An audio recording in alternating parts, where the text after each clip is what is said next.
Salut à vous qui regardez cette chaîne Smart SVT et bienvenue dans cette deuxième partie de la correction de l'épreuve du concours d'accès aux facultés de médecine de 2022, partie qu'on va consacrer à la génétique. A tout de suite.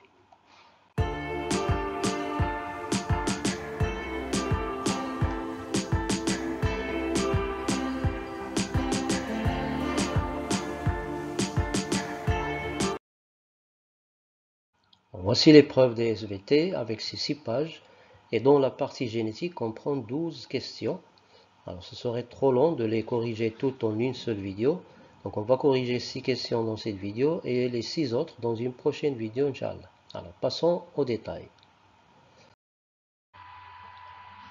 Première question de génétique Q3. Le brassage intrachromosomique permet la combinaison entre les allèles, soit grand A d'un même gène disposé sur deux locus ou loci différents d'un même chromosome. Alors je rappelle que locus, c'est le singulier de loci, ou bien loci, c'est le pluriel de locus, c'est-à-dire la place, le site sur le chromosome. Donc, proposition B d'un même gène disposé sur un même locus d'un chromosome déterminé. Et je vous laisse lire les autres affirmations et on passe au corrige. Alors, qu'est-ce qu'on sait à propos du brassage intrachromosomique? D'abord, il s'effectue entre deux chromosomes homologues. Et chaque chromosome doit comporter au moins deux gènes. Alors, je vais représenter un premier gène en vert et un deuxième gène en rouge. Et au cours de la prophase 1 de la méiose, il se passe le chiasma, c'est-à-dire l'échange des allèles entre les deux chromosomes homologues. Échange de fragments de chromatides avec les allèles. Et donc on peut dire que le brassage intrachromosomique ou le crossing over, d'abord il s'effectue entre deux chromosomes homologues, et deuxièmement il exige au moins deux gènes disposés sur deux loci ou deux locus différents. Chaque gène est situé sur un locus différent. Alors voyons maintenant les propositions. Alors, prenons grand A. Le brassage intrachromosomique permet la combinaison entre les allèles d'un même gène. C'est pas d'un même gène, mais il faut au moins, on l'a dit, il faut au moins deux gènes. Et en plus, on a ici disposé sur deux locus différents. Un même gène ne peut pas être situé sur deux locus différents. Donc A est faux. Même chose pour B, d'un même gène, c'est faux. Alors je vais passer directement à D, où on a à la fin deux chromosomes non homologues. On a dit que le brassage intrachromosomique s'effectue entre deux chromosomes homologues. Donc D est faux également. Ensuite, E, de deux gènes disposés sur un même locus. Deux gènes ne peuvent pas être disposés sur un même locus. Chaque gène a un locus spécifique. Et donc, E est faux. Et par conséquent, c'est la réponse C qui est correcte, qu'il faut choisir. De deux gènes disposés sur deux locus différents des chromosomes homologues. Et donc, on va maintenir la réponse C pour la question Q3. Question Q4. Un plasmide est un ADN bactérien utilisé comme vecteur en génie génétique, un ARN bactérien utilisé comme vecteur en génie génétique, une enzyme bactérienne utilisée en génie génétique pour découper l'ADN au niveau de sites spécifiques, une enzyme bactérienne utilisée en génie génétique pour découper l'ARN au niveau de sites spécifiques, et enfin, une protéine découverte chez les plantes et utilisée comme vecteur en génie génétique. Vous voyez, il y a pas mal de termes qu'il faut bien comprendre si on veut répondre à cette question. Alors, expliquons. Alors d'abord, qu'est-ce que c'est qu'un plasmide? Alors, si je prends ce schéma très simplifié d'une bactérie, on va trouver la paroi bactérienne, la membrane plasmique ou cytoplasmique, des ribosomes et l'ADN bactérien, c'est-à-dire le chromosome. Mais en plus du chromosome, on va trouver des molécules d'ADN qu'on appelle plasmides. Alors, voici une micrographie au microscope d'un plasmide. Et un plasmide, c'est une molécule d'ADN, donc c'est une séquence de nucléotides. Donc, le plasmide, c'est une molécule d'ADN, séquence de nucléotides, de forme circulaire. Elle est fermée sur elle-même. Elle est indépendant. Cet ADN plasmidique, ou bien le plasmide, est indépendant du chromosome bactérien. Le plasmide, il peut exister en plusieurs copies dans le cytoplasme de la bactérie. Le plasmide n'est pas indispensable à la bactérie. La bactérie peut se passer du plasmide. Et les plasmides portent une information génétique responsable de certains caractères. Donc, les plus connus sont la résistance de la bactérie aux antibiotiques.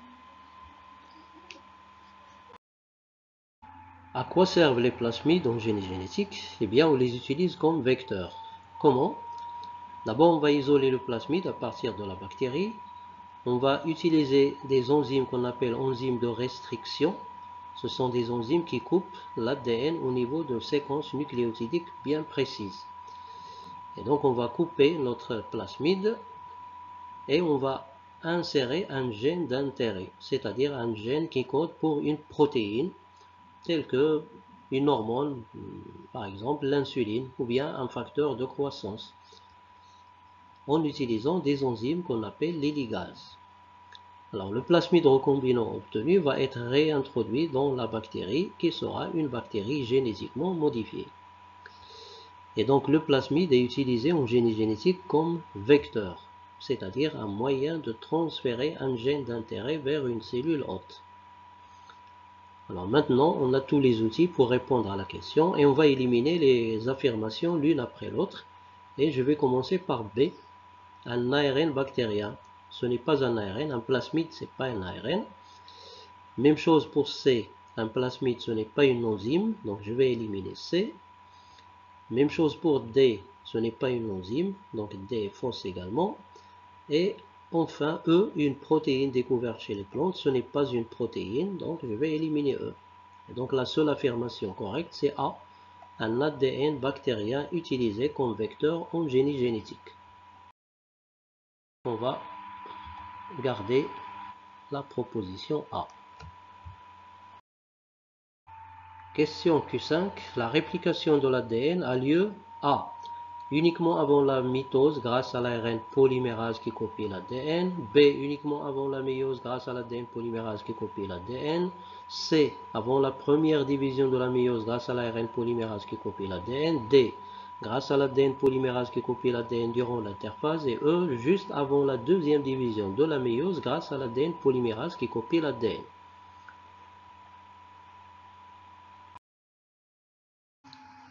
Exploitons nos acquis à propos de la réplication de l'ADN et commençons par la variation de la quantité d'ADN au cours de la mitose d'abord, en bleu, et la variation de la quantité d'ADN au cours de la méiose en rouge. Là on a la mitose, la diminution de la quantité d'ADN de 2Q à Q, et en même temps c'est la division réductionnelle, suivie par la division équationnelle avec diminution de la quantité d'ADN de Q à Q sur 2. Et là, on a l'interphase avec ces trois phases G1, G2 et entre lesquelles il y a la phase S. Et c'est justement au cours de la phase S qu'il y a la réplication de l'ADN grâce à l'ADN polymérase. Et donc la synthèse de l'ADN se fait au cours de la phase S de l'interphase, avant la mitose et avant la méiose, grâce à l'ADN polymérase. Et donc ce petit rappel va nous permettre de choisir l'affirmation correcte. Alors Q5, la réplication de l'ADN a lieu.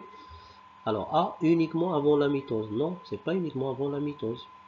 Et ce n'est pas grâce à l'ARN polymérase. Donc A est fausse. Affirmation B, uniquement avant la méiose. Non, c'est pas uniquement avant la méiose. Donc fausse. C, avant la première division de la méiose grâce à l'ARN polymérase. Non, ce n'est pas l'ARN polymérase, c'est l'ADN polymérase. Donc C est fausse également. Et là, je vais à E, juste avant la deuxième division de la méiose. Donc la réplication de l'ADN a lieu avant la première division et non pas la deuxième. Donc E est fausse également. Et donc la seule affirmation correcte, c'est D, grâce à l'ADN polymérase qui copie l'ADN durant l'interphase. Et donc, on va garder D grâce à l'ADN polymérase qui copie l'ADN durant l'interphase.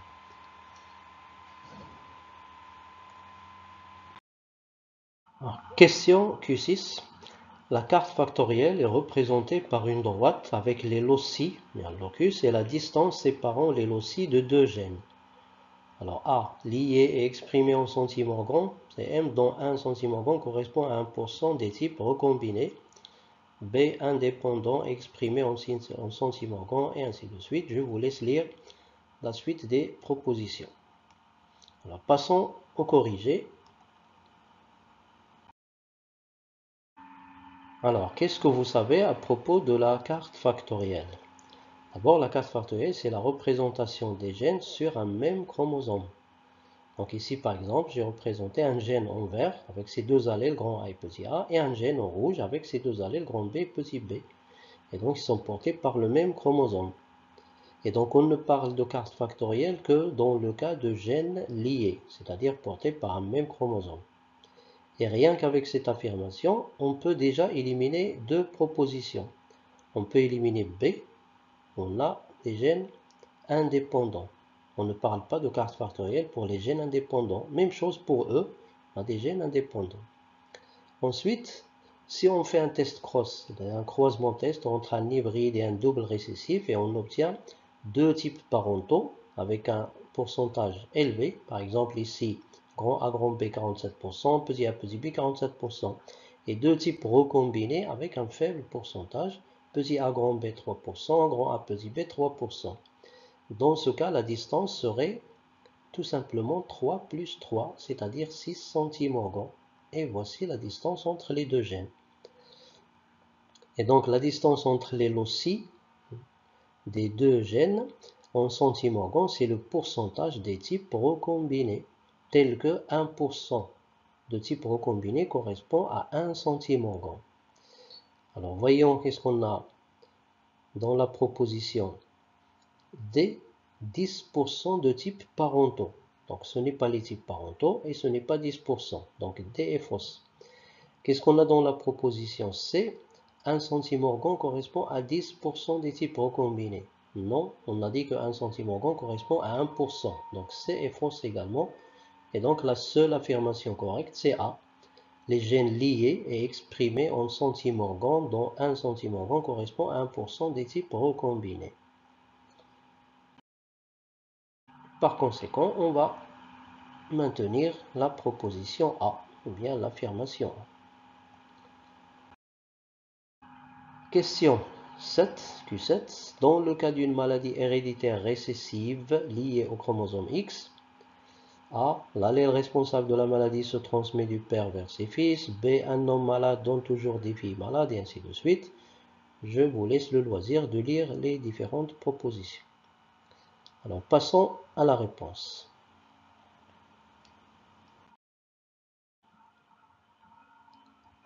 Alors, on va analyser quelques croisements et on va s'intéresser d'abord à l'affirmation B, un homme malade.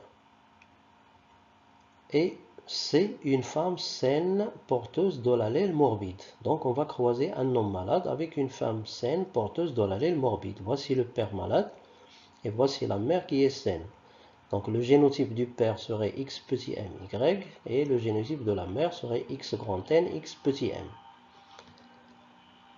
Après la méiose, on va obtenir les gamètes et après la fécondation, on va obtenir l'échiquier de croisement. Et dans ce cas, on a 4 résultats différents. Alors, voyez l'affirmation A, l'allèle responsable de la maladie se transmet du père vers ses fils.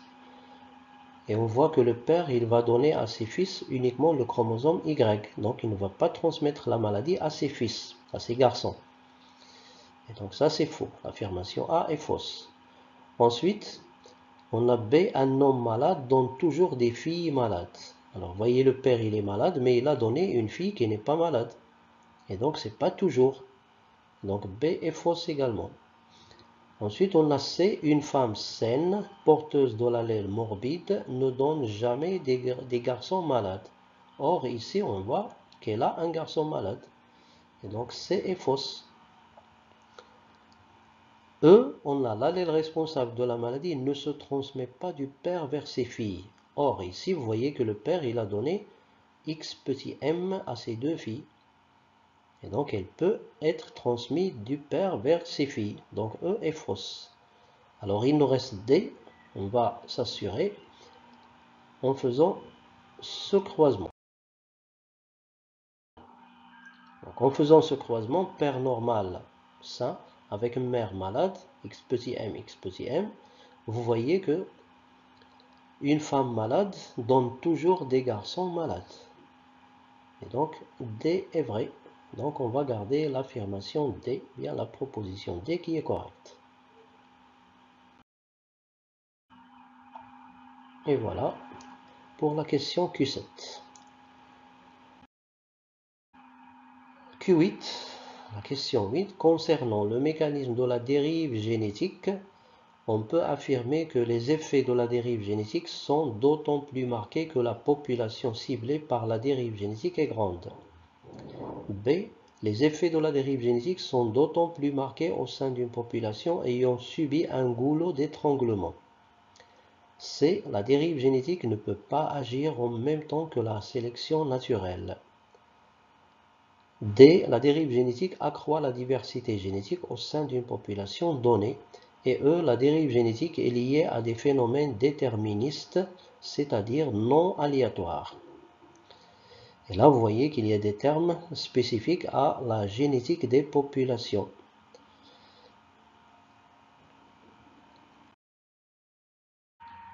Commençons d'abord par expliquer quelques termes. Qu'est-ce que c'est qu'une population et un pool génétique? Si on prend par exemple des papillons, papillons de couleur sombre ou bien noire, papillons de couleur claire, et un ensemble d'individus qui vont former notre population.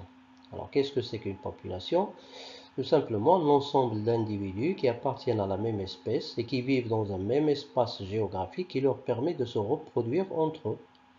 Sur le plan génétique, si on suppose que ce papillon noir a un génotype grand A, l'autre papillon noir il a un génotype grand A, petit a, le troisième également grand A, petit a, et les papillons de couleur claire ont tous un génotype petit a, petit a. Donc le pool génétique de cette population, c'est tout simplement l'ensemble des génotypes pour le caractère étudié.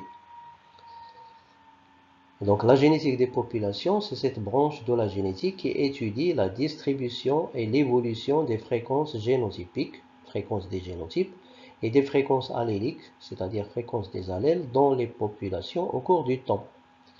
Et donc on aura à distinguer les fréquences génotypiques, fréquence du génotype grand A, donc F c'est fréquence, F ou bien fréquence du génotype grand A petit a et F de petit a petit a. Ensuite, les fréquences alléliques, on a deux allèles. Donc, par convention, on va noter P, petit p, fréquence de l'allèle grand A, et Q, fréquence de l'allèle petit a.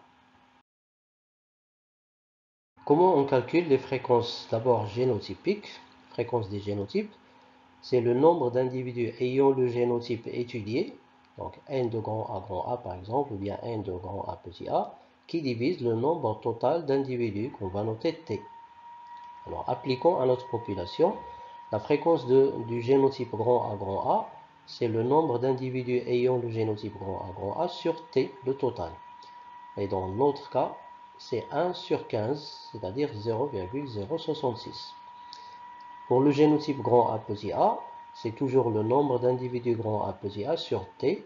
Et dans ce cas, on a deux individus qui divisent 15, donc 0,133. Enfin, pour f de petit a, on a le nombre d'individus petit a, n de petit a sur t, et donc c'est 12 sur 15, 0,8. Et remarquez que les fréquences doivent toujours être comprises entre 0 et 1. Si on trouve des valeurs supérieures à 1 ou bien inférieures à 0, c'est qu'il y a une erreur. Deuxième remarque, la somme des fréquences génotypiques doit être égale à 1. Alors, dans les exercices, les calculs, si on trouve 0,99, on peut considérer que c'est correct.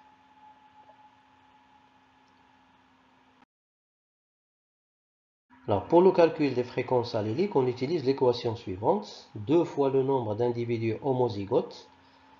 Donc, grand A, si on calcule la fréquence de l'allèle grand A.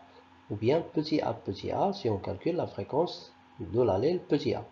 Donc 2 fois le nombre d'individus homozygotes plus le nombre d'individus hétérozygotes, grand A petit a, qu'on divise par 2 fois le nombre total des individus dans la population. Alors pourquoi on multiplie par 2? Puisque chaque individu contient 2 allèles. Donc le nombre total d'allèles, c'est 2 fois le nombre total d'individus. Alors appliquons à notre population P égale à F de grand A égale à 2 fois le nombre d'individus grand A plus le nombre d'individus grand A petit a sur 2 fois T. L'application numérique, c'est 2 plus 2 sur 30 égale à 0,133, qu'on peut calculer également avec les fréquences, c'est-à-dire f de grand A plus 1 demi f de grand A petit a, et on va trouver le même résultat. Pour l'allèle petit a, Q égale à f de petit a, donc 2 fois le nombre d'individus petit a plus le nombre d'individus grand A petit a sur 2 fois T. L'application numérique, c'est 24 plus 2 sur 30 et on va trouver 0,866. Et vous voyez ici également qu'on peut calculer par les fréquences. F de petit a plus 1 demi f de grand A petit a, et on va trouver le même résultat. Et là aussi, les valeurs des fréquences doivent être comprises entre 0 et 1. Deuxième remarque, f de grand A plus f de petit a doit être égal à 1, c'est-à-dire P plus Q égale à 1. Bien à peu près 1 dans les calculs, dans les exercices 0,99, c'est bon.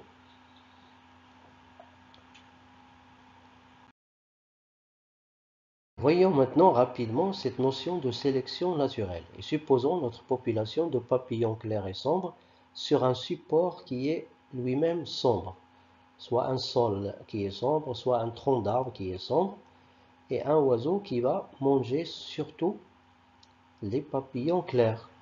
Et donc il va modifier la fréquence de ces papillons. Et en même temps, il va donner un avantage aux papillons sombres qui vont se reproduire et donc leur fréquence va augmenter. Et donc dans ce cas, on aura l'élimination des individus de couleur claire et par conséquent la diminution de la fréquence de l'allèle petit a. Par contre, on aura survie et reproduction des individus de couleur sombre et par conséquent l'augmentation de la fréquence de l'allèle grand A. C'est la sélection naturelle, c'est-à-dire le processus qui entraîne l'augmentation de la fréquence de certains allèles et la diminution de celle, c'est-à-dire la fréquence d'autres allèles, en favorisant certains individus et en éliminant d'autres individus selon leur phénotype et selon les conditions du milieu.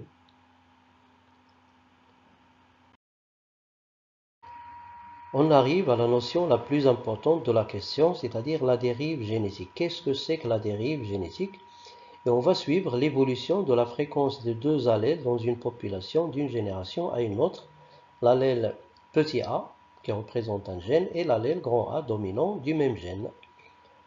Alors en supposant que notre population est à effectif infini, c'est-à-dire composée d'un grand nombre d'individus, vous constatez une faible variation des fréquences alléliques.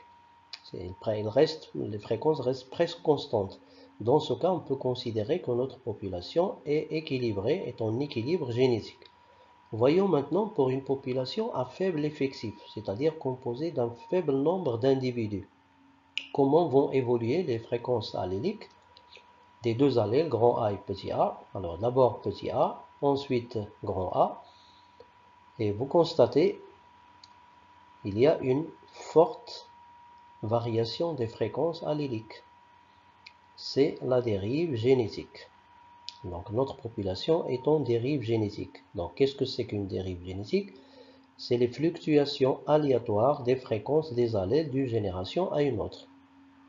Cette dérive génétique se produit de façon plus marquée lorsque l'effectif de la population est faible, c'est-à-dire dans les petites populations qui ont un faible nombre d'individus. Et à long terme, après plusieurs générations, elle conduit à un appauvrissement de la diversité génétique des populations. On arrive enfin à cette notion de goulot d'étranglement, et pour comprendre cette notion, on fait souvent cette analogie dans laquelle on compare la population à une bouteille et les individus ou bien les allèles à des petites boules de différentes couleurs. À un certain moment, la population va subir un événement soit une catastrophe telle qu'une épidémie par exemple, ou bien certains individus de la population vont être isolés.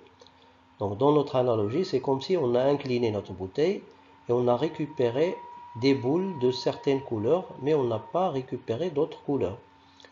Donc il y a une réduction de la population, de l'effectif de la population. On dit que la population est passée par un goulot d'étranglement. Alors les individus qui ont survécu vont se reproduire et ils vont former une nouvelle population, mais cette population serait différente de la population mère et il serait moins diversifiée. Et donc on voit que le hasard joue un rôle très important dans cette notion de dérive génétique. On peut maintenant répondre à la question Q8 et éliminer facilement certaines affirmations. Concernant le mécanisme de la dérive génétique, on peut affirmer que, alors A, les effets de la dérive génétique sont d'autant plus marqués que la population ciblée par la dérive génétique est grande. Non, elle doit être petite, une petite population. C, la dérive génétique ne peut pas agir en même temps que la sélection naturelle. Si, elle peut agir avec la sélection naturelle. D, la dérive génétique accroît la diversité génétique. C'est le contraire, elle diminue la diversité génétique. Enfin, E, la dérive génétique est liée à des phénomènes déterministes, c'est-à-dire non aléatoires. On a dit que le hasard joue un grand rôle dans la dérive génétique. Donc E est fausse également et il nous reste B. Donc c'est l'affirmation qui est correcte. Rendez-vous dans la prochaine vidéo pour la deuxième partie de la génétique. Bon courage!